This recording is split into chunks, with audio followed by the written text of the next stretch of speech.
I'm Danny Dyer, and this is the Real Football Factories International. I played Tommy Johnson in the film The Football Factory, which was all about football violence. Fucking nutters. Then I travelled the UK and met the real football firms. Now, I'm going international. 9 countries in 2 months. Around the hooligan world in 60 days. A whole new level of football violence. We'll be in riots. We'll get tear gassed, chased, and even shot at. It's going to be quite a trip.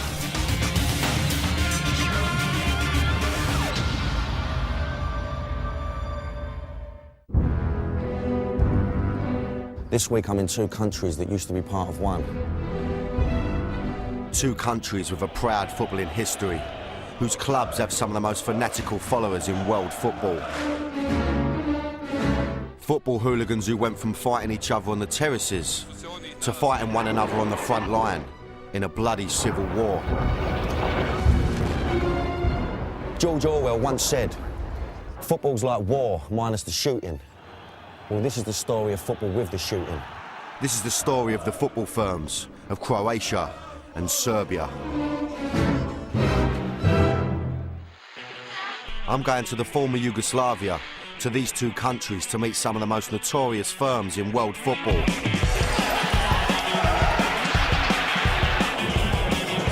Four firms who only 15 years ago fought for their countries, Croatia and Serbia, in the civil war that broke up Yugoslavia. It was one of the bloodiest Europe had ever witnessed, and the scars are still here to see. But what's happening with the firms today? I want to find out who they're fighting against now and what they're fighting for. I like when they beat each other. I like when they beat police. I think that's life, that's football. It's the same feeling like a sex with 2 girls. In Serbia, I'll be in Belgrade,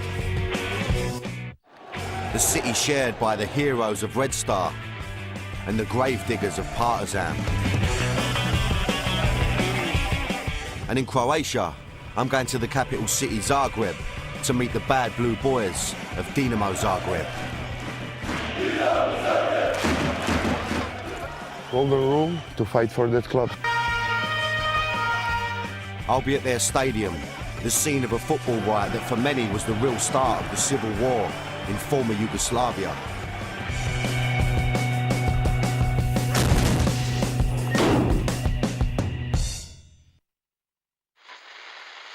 I'm starting my journey in Croatia, in the city of Split, because this is home to the oldest organised firm in Europe.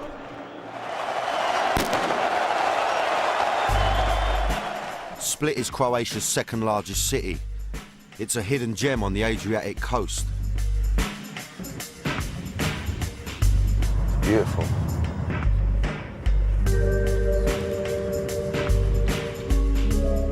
It seemed like the last place to be looking for international football hooligans. I was confused.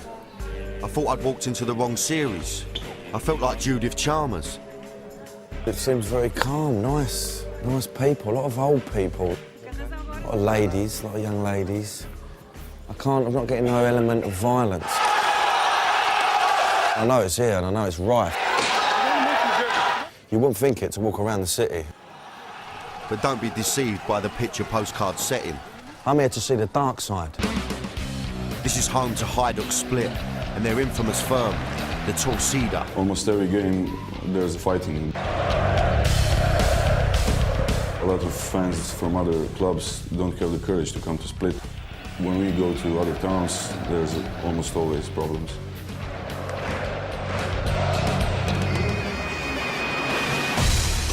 The 22-year-old Jera is the latest generation of the Torcida. And wherever they go, he's there. If something happens, I'll be there, I won't run away. It's the same as going out on a Saturday night, you know, if someone attacks your mates, of course you're gonna jump in.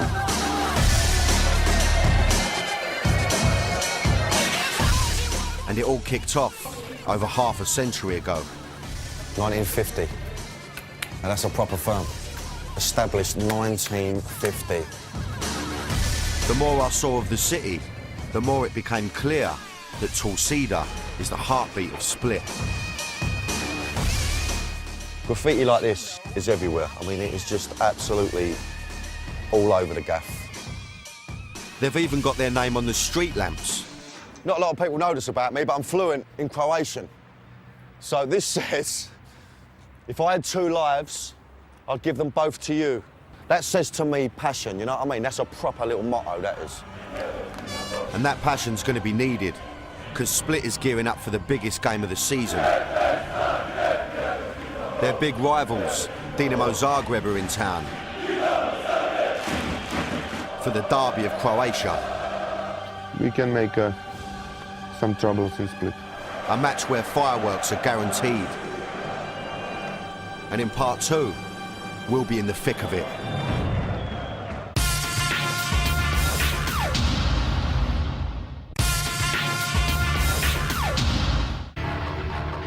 I'm in Split in Croatia, home of the Torcida, the firm of Hajduk Split. And I'm here for the big Croatian derby against their bitter rivals, Dinamo Zagreb.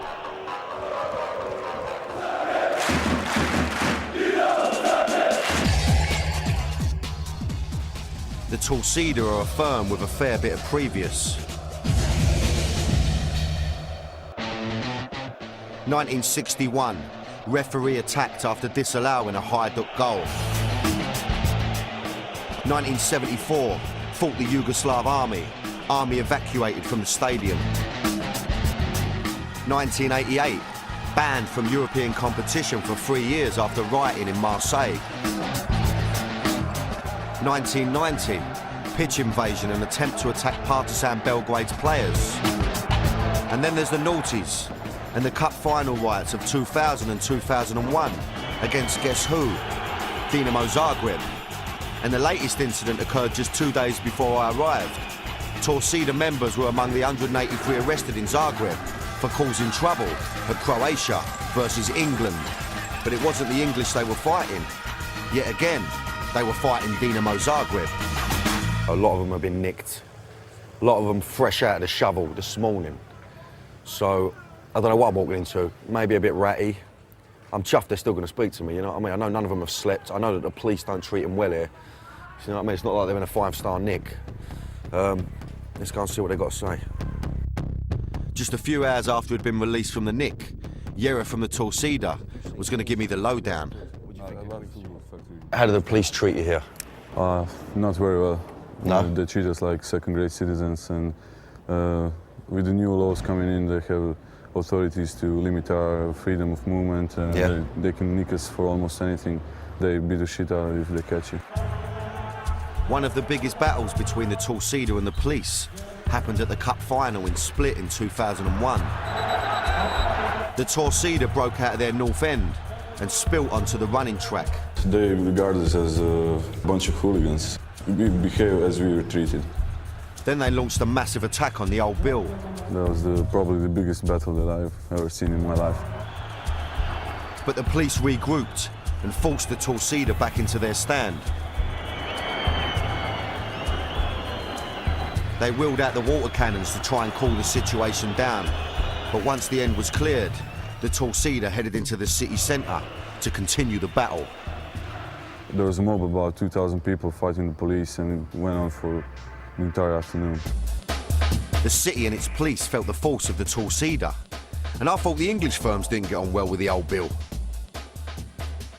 What does this mean? All cops are bastards. All cops are bastards. Quite simple. Unlike firms in England, the Torcida don't have to keep their nuts down. Their headquarters is bang in the middle of the town. This is what I love, yeah? You want to find the Torcida. But you can't just walk in off the street. This is their inner sanctum, and I was lucky enough to have an invite.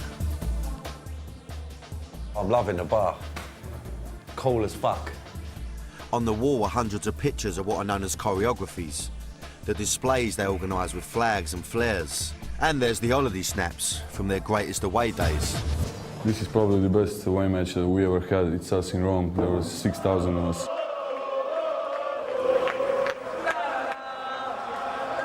We completely just invaded the city. We took over all their squares.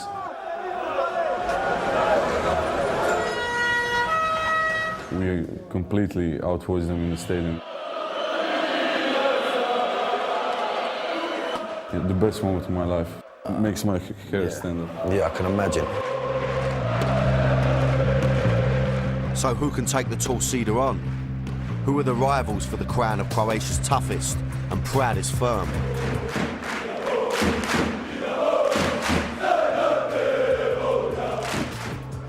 It's the boys from the capital, the Bad Blue Boys, the firm of Dinamo Zagreb, and they're in town for the biggest game in the Croatian football calendar.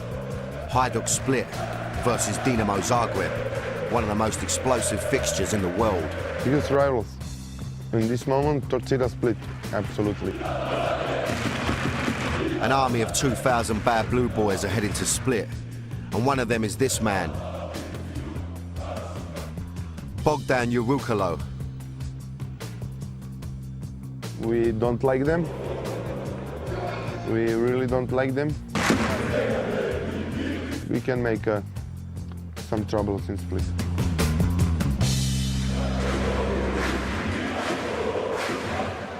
It's high noon in Split on match day, and the police are preparing for trouble. It's their job to keep the Torcida and the Bad Blue Boys apart.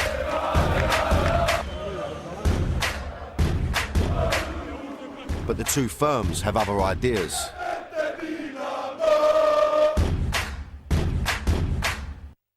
All my crew is now at the center, preparing for the game, waiting for guests. We are also prepared for any kind of troubles. The boys looking for the guys from Zagreb. We are not afraid of that kind of conflict. Is it going to go off like it did at the Cup final in 2000? One of the worst incidents in the history of European football. The Bad Blue Boys provoked the Torcida by throwing flares at normal Hajduk fans. We burned 10-15 flares. We threw it on the ordinary people because we cannot reach the flare till Torcida. It's impossible, 200 meters, 150 meters. And then whole stadium became crazy, na na na. They were shouting and singing, "We will kill you, we will kill you." Enraged, the Torcida went berserk and rushed round to the Dinamo end to try and break down the fence and get at the Bad Blue Boys. Chaos ensued as the police fired tear gas at the attacking fans, and the showpiece game of the Croatian season was abandoned. It was shocking even by Croatian standards, as more than 100 people were injured and 98 arrested. It was a good incident. I was satisfied. Back at the latest derby of Croatia, and there's still 2 hours till kick-off, and the tension's rising.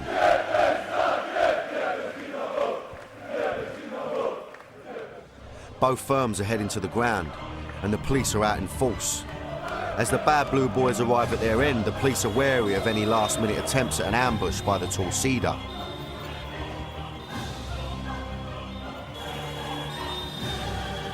Inside the ground, the crowd were coming to the boil.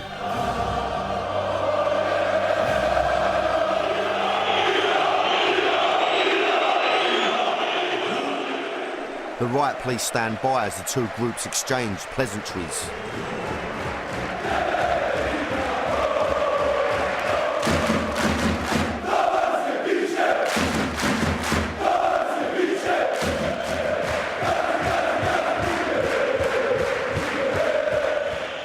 Throughout the game, various missiles are thrown towards the pitch.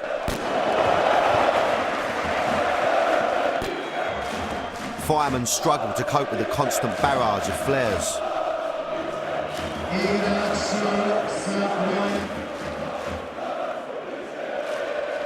And when a fire is started in the Dinamo end and the police intervene, the lads from Zagreb dedicate a song to the other boys in blue.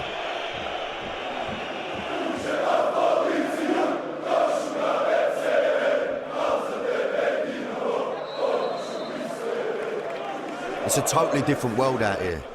You just can't imagine this being allowed to happen at a game in England. For this kind of behaviour, they'd have all been pinched and banned. And while all that was going on, a football match took place, which had 3 penalties, 8 bookings, a sending off, and ended 2-2. But by the usual standards of this match, it was a quiet one. Not much trouble, just 30 tall cedar and 9 bad blue boys arrested. Split was certainly an eye-opener. I couldn't believe that this peaceful place was home to such a violent firm. By now, the bad blue boys were back home in Zagreb, a couple of 100 miles north of Split. It's the capital of Croatia, and it was where I was off to next.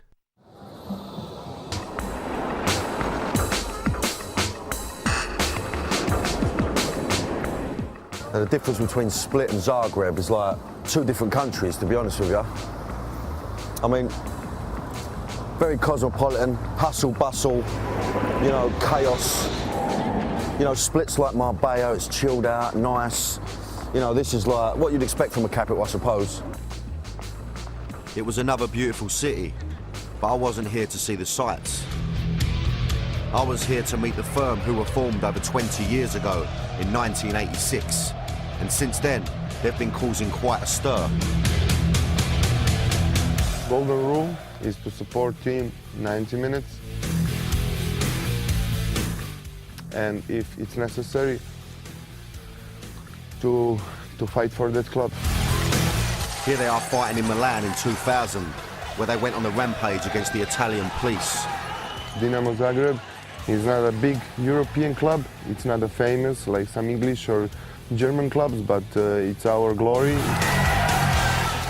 This incident resulted in over 50 arrests and more than 50 injuries on both sides. We are proud that we are supporters of Dinamo Zagreb.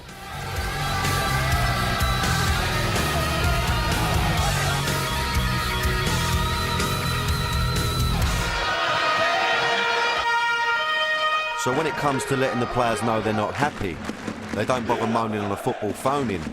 They believe actions speak louder than words. A few times we smash their cars and we give them a few punches, you know, just for like a yellow card, you know. So what happens when the players deserve a red card? We decided to go to the training, 50 of us, masked, and we took off their shirts, pants, everything, because they didn't deserve a shirt of Dinamo Zagreb. And when Croatian president Franjo Tuđman, who was also the club president, made the mistake of changing the name from Dinamo to Croatia Zagreb, they set fire to his director's box. This has been burned in 1993, when some of our lads didn't know what to do because of the changing the name of the club. They burned all this. It was... Eventually they got their way, and the name was changed back to Dinamo. It was good. Effectively, they run the club. And when I went to see them play, I got an idea of where their power comes from. Bogdan and the Bad Blue Boys agreed to allow me into their stand, but it had been touch and go for a while. Cameras weren't allowed onto the stand, so we could only film from pitch side. It was first versus third in the league, but what shocked me was how few people were there. The Bad Blue Boys had come out in force, but there was hardly anyone else in the stadium. And as for the Vartex fans, they might as well have come in a cab.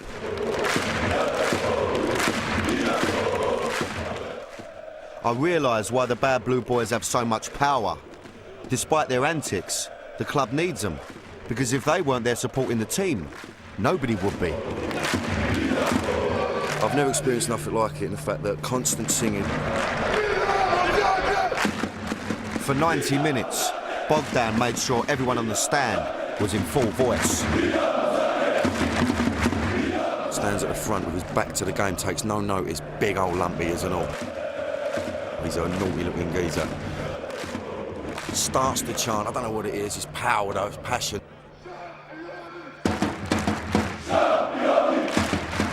And then he puts it down, pipes at everyone.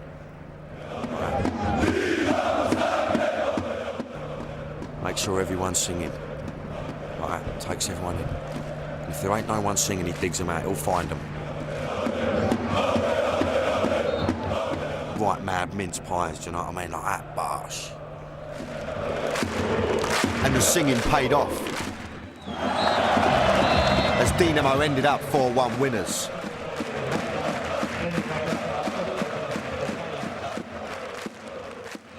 The following morning I met up with Bogdan and we went back to the Maximir Stadium. For him, this place is much more than just a football ground. It's our second home, you know. Really, when I come to this stand, I forgot on everything which is happening in my life. So how often would you say, Bogdan, that there's trouble in Croatia, trouble with the Bad Blue Boys? Is it...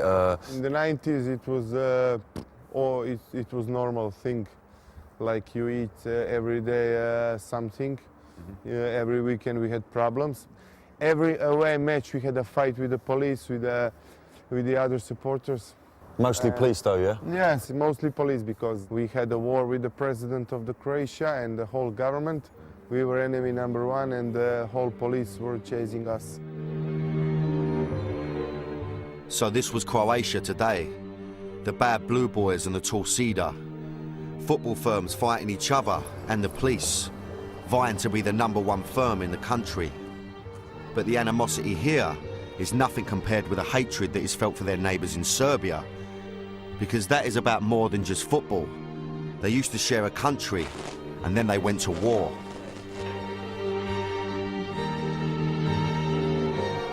And it was the firms who went to the front line. I cannot tell you with the words what do I feel against them. They are our biggest enemies. So stay with us, because later I'm going to find out about the football riot that was the start of a war. Both sides had stockpiled rocks in the stadium beforehand so they could use them as weapons. And I'll be travelling to Serbia and get to see the dark side of Belgrade.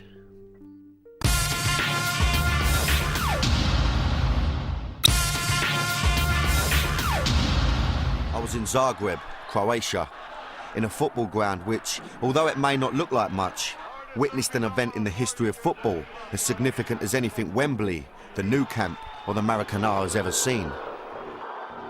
In May 1990, the former Yugoslavia was on the brink of civil war. Nationalism within the two largest republics, Croatia and Serbia, was at an all-time high. As this political powder keg was about to explode, one of the biggest club matches of the Yugoslav football season took place between Dinamo Zagreb and Red Star Belgrade. Hooliganism generally had been rising through the late 70s and 80s, as it had across Europe. But in Yugoslavia it had a nationalist element. Red Star were very much Serb nationalists. Dinamo Zagreb were the hardcore of the Croatian nationalists. The Red Star fans went up there with acid to burn down security fences. Both sides had stockpiled rocks in the stadium beforehand so they could use them as weapons. It was pre-arranged. Everybody knew it was going to go off. And go off it did, as the Croats and the Serbs fought out a ferocious battle in an explosion of pent-up nationalism and hatred. This was not just Dinamo v Red Star, the Bad Blue Boys v Delia. This was Croatia v Serbia. Football photographer Toma Mihailovic has covered the game for over 50 years, and he was there that day.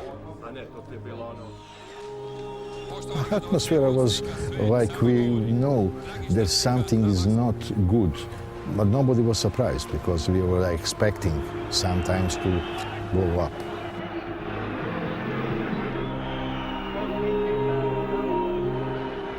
During the game, the Red Star fans started tearing up the seats in this end.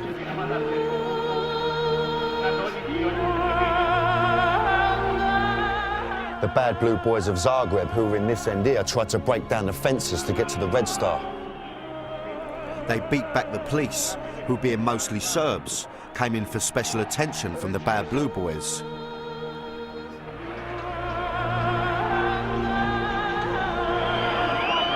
And it wasn't only fans who got involved.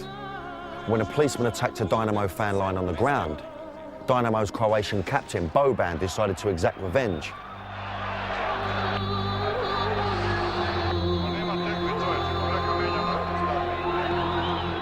Boban's kick was a symbolic moment. It was the beginning of the end for Yugoslavia. For me, it was a sad day. It was a terrible day, and I was feeling that I'm losing something. I have to forget all friends and all the clubs and everybody, you know. And I'm feeling that is something we came to the end. And I was sorry about that. And Tomo was right, as a year later it wasn't punches and kicks that were being exchanged. It was gunfire and grenades, as Croatia and Serbia went to war, and the hooligans swapped their firms for their armies and signed up. The civil war raged for 4 years, with more than 15,000 people killed. And by the end, Croatia and Serbia were two separate countries. It was one of the most incredible stories I'd ever heard. Football hooliganism as a political event, one of the biggest moments in the history of two nations, the start of a war which is still fresh in the mind. We hate them. I cannot tell you with the words what do I feel against them.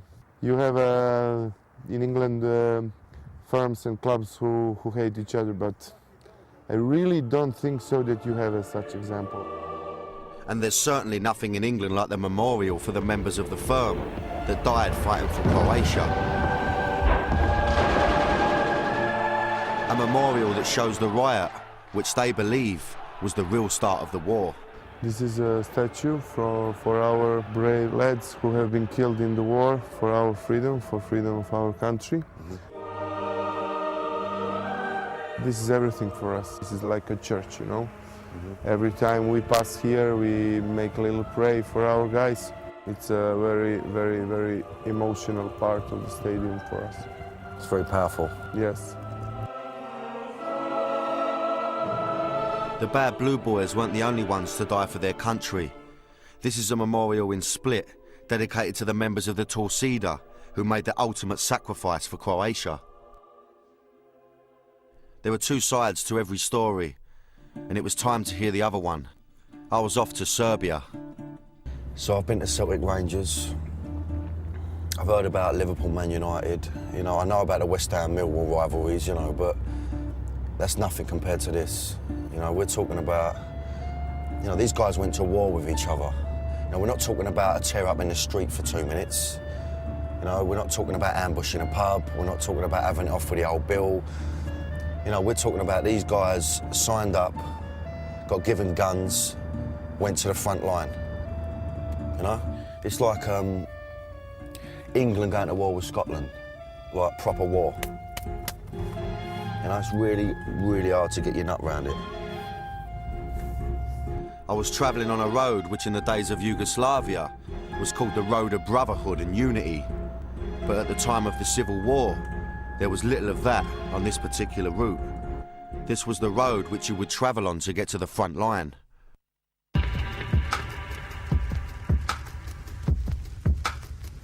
And just off this road, 20 miles before reaching the Serbian border, we stopped at the town of Vukovar, a town which was virtually destroyed during the war and still has the scars to prove it.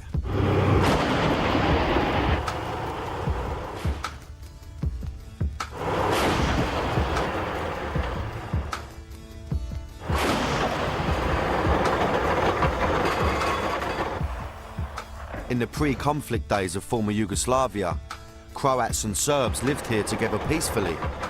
But the war changed all that, as Vukovar became a microcosm of the conflict, with civilians paying a huge cost.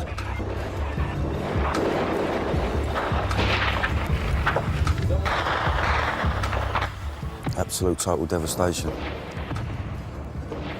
Bullet holes everywhere. I mean, they've rebuilt a lot of it, but it's still battered. It's still like mullered.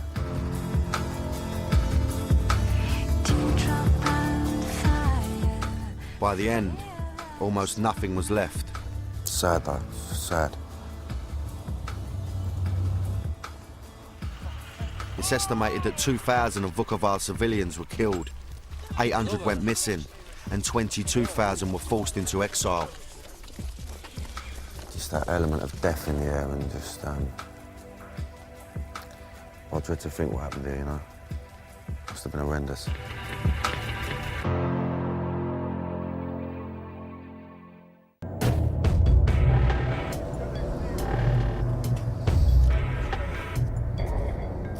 I crossed the border into Serbia, heading to the capital of Belgrade. I'd heard some mind-blowing stuff so far, and that was only half the story. What, I wonder, will be waiting for me there? Everywhere we go, we fight with something or someone. I like when they beat each other. I like when they beat police. I think that's life. That's football. It's the same feeling like a sex with two girls. In Belgrade, no rules. It's no rules.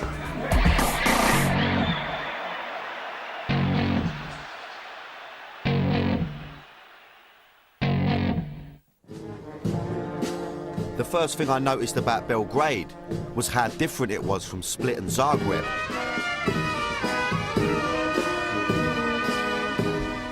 It felt more Eastern European and had echoes of the old communist regime. Serbia also uses a different alphabet from Croatia. In Croatia, sort of work it out a little bit, you know what I mean? Here is Cyrillic. Get on that there, I don't know if you can see that over there.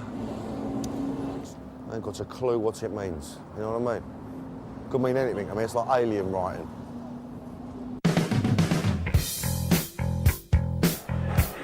Belgrade is home to the two biggest teams in Serbia, Partizan and Red Star.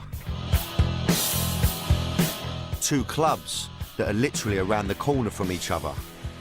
Partizan Belgrade's firm are called the Grobbery, which means grave diggers, whilst Red Star Belgrade's firm is the Delier, or the Heroes.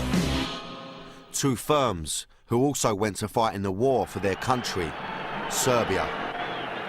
It was the Delier of Red Star who were involved in the infamous riot of 1990 that is believed to have started the war.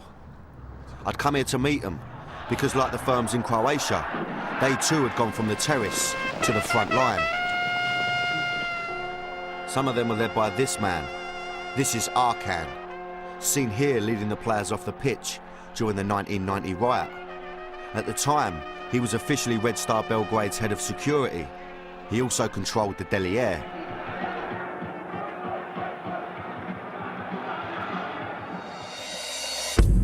Petar Ilic used to be one of the Delier and travelled with them all over Europe. He experienced the charisma of Arkan firsthand. Actually, he was our leader in 1989. He had his crew among himself, and the guy adored him. He was very brave, and that's the things which, you know, you must count on a brave man on terrace. Arkan was a proud Serb, and when the civil war began, he set up a paramilitary group known as the Tigers. The group was established under the auspices of the Serb-controlled Yugoslav government. The Tigers had been recruited by Arkan from the Delier. After all, who better to enlist than hardcore Serbs with a history of violence?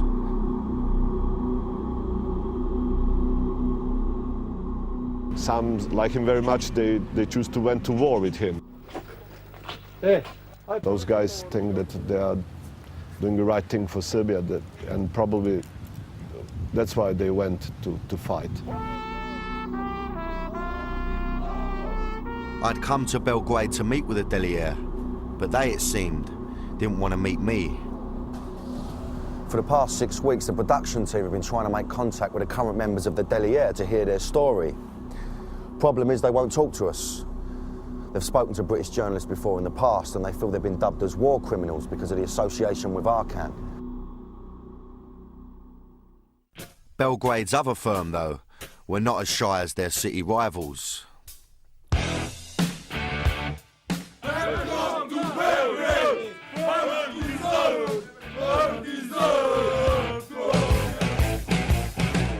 The Grobbery, or grave diggers of Partizan Belgrade, were more than happy to welcome us and show us what they're like. 20-year-old Kimi first stood with the Grobbery when he was 14, and now he's about to stand trial for being involved in fighting at football. He's a member of a smaller group within the Grobbery called Alcatraz. We are Alcatraz. We are part of Grobbery. We are the strongest group on South Tribune and probably on Balkan. Every month, the Grobbery family get together for a party. There's food, drink, drugs, and karaoke. But it's not all fun and games, because this lot are armed and dangerous. When we have weapons, we fight with weapons. We haven't weapons, we fight with no weapons. The Grobbery are always up for it, especially when it comes to their neighbours, Red Star. There's always trouble, and today is Derby Day.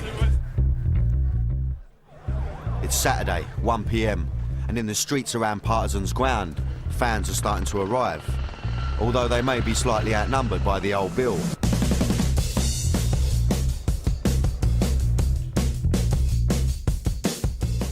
Johnny is one of the top boys of Alcatraz, and he and the lads are ready and waiting.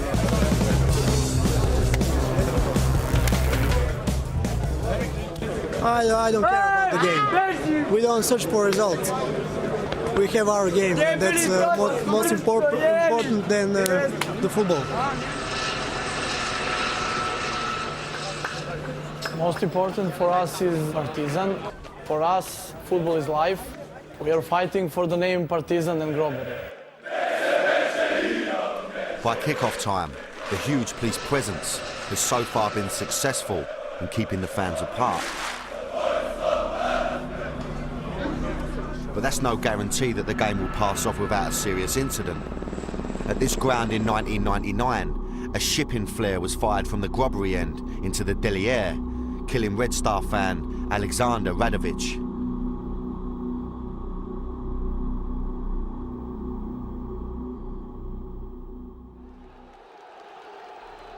And in 2000, one of the most serious disturbances occurred at Red Star's ground,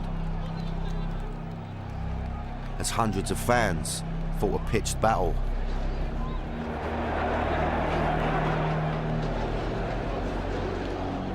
In this riot, the Grobbery attacked one of their own directors, hospitalising him, whilst the Delier attacked the Partizan coach, slashing his face with a knife.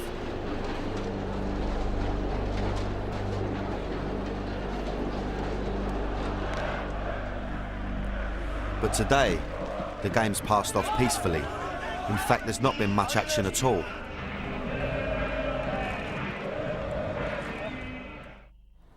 I had one last appointment in the former Yugoslavia. I was about to get up close and very personal with the Grobbery.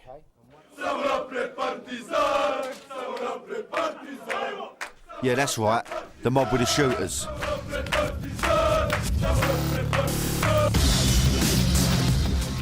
I was bang in the middle of their manor, and needless to say, well off mine. I mean, this is the ghetto. Where I'm meeting them now, it's like their little betting shop. It's like a bar betting shop type place. Apparently they're all plotted outside. I think I can see them actually.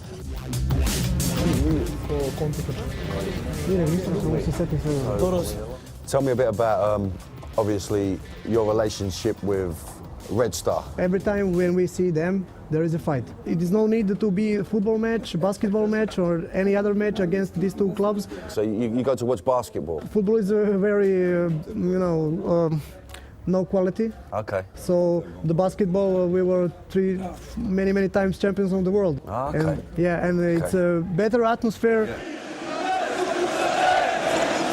So when it's not kicking off at the football, they go to basketball.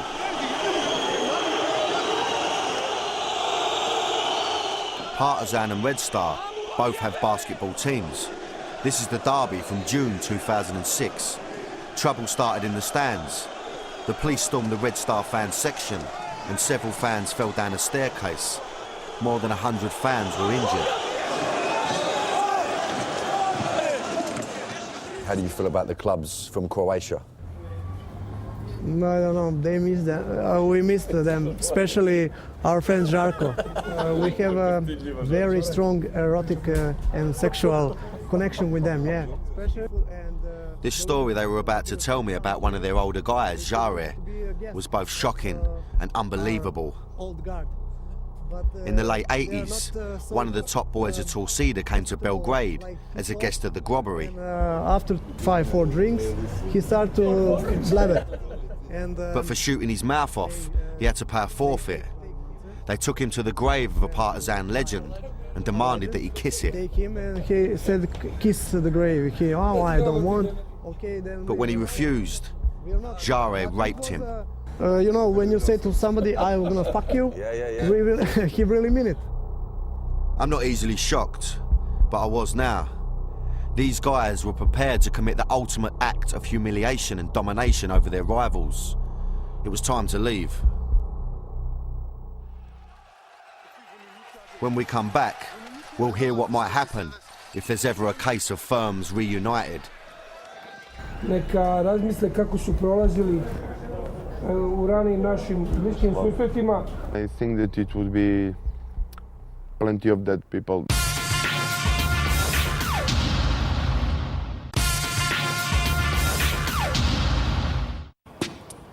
So what does the future hold for Croatia and Serbia?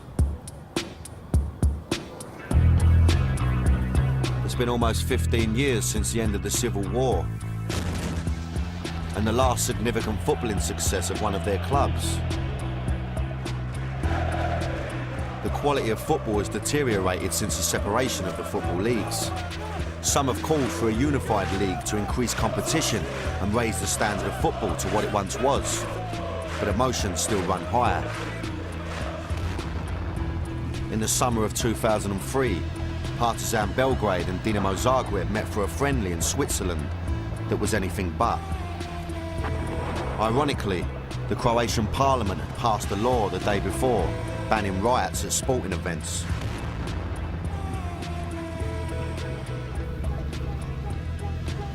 And over 150 Croat and Serb fans were thrown out of a tennis match in Melbourne after a mass brawl occurred at the 2007 Australian Tennis Open. So what would happen if the Croat and Serb football teams started playing one another again? We hate so much these bastards that I think that it will be plenty of dead people. I honestly don't know what would happen on that day, but I'm sure that it would be a spectacle.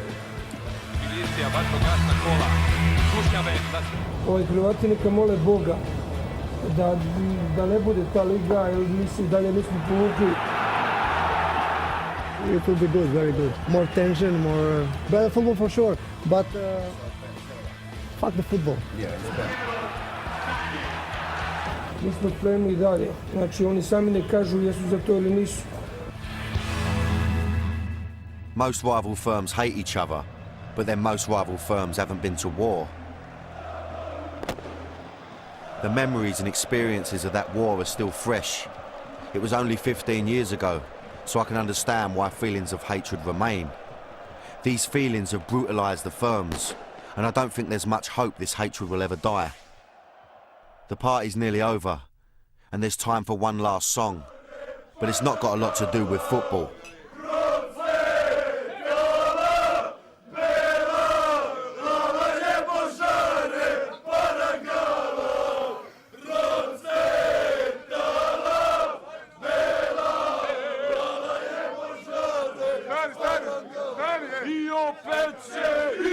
To see webisodes of Real Football Factories International, log on to bravo.co.uk/Real Football Factories International to check out the shape of global hooliganism. After the break, though, Brits behind bars.